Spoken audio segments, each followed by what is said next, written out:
షాప్కి వెళ్తున్నాం ఫ్రెండ్స్.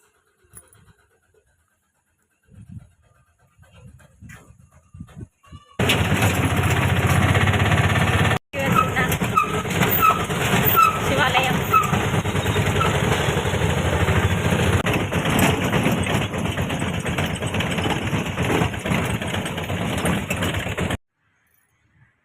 ఓం నమః శివాయ.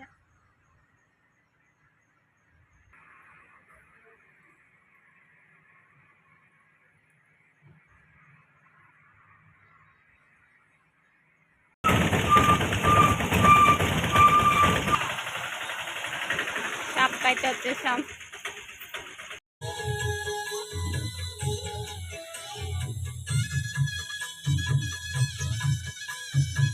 పూజ అయితే చేసేసా. షాప్లో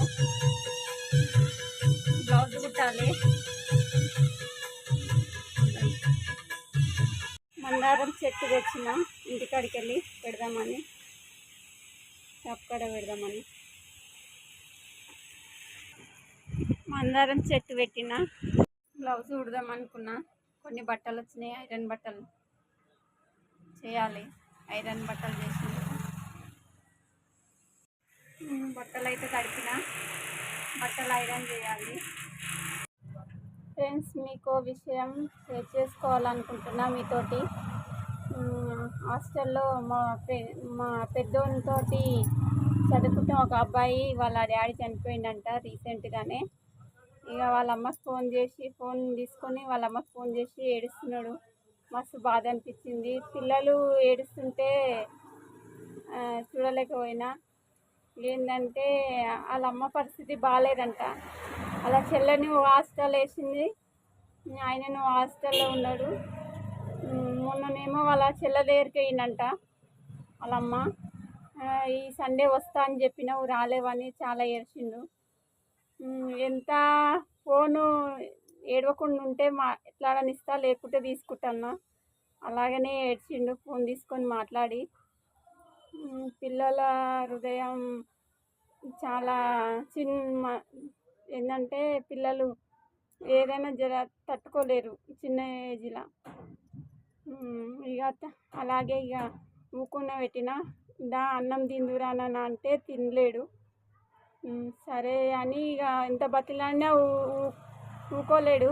తర్వాత అక్కడ వెళ్ళిపోయిండు. మళ్ళీ వచ్చిండు. వస్తే ఇక నచ్చజెప్పి అన్నం పెట్టిన. ఎందుకంటే పిల్లలు దేవుళ్ళతో సమానం. ఏడుస్తుంటే ఏదంటే చూడలేకపోయినా. పిల్లలకి పిల్లలది చాలా అమాయకత్వం పిల్లలది. ఇక అన్నం పెడితే తిన్నాడు. సరే ఒకసేపు అన్న ఇద్దామని ఇచ్చిన, తిన్నాడు. చాలా హ్యాపీగా ఉంది. ఎందుకంటే ఒక అమ్మలాగా అన్నం పెట్టి పండించినందుకు చాలా హ్యాపీగా ఉంది ఫ్రెండ్స్. మీతో షేర్ చేసుకుందామని చెప్తున్నా. బ్లౌజ్ కుడుతున్నా ఫ్రెండ్స్.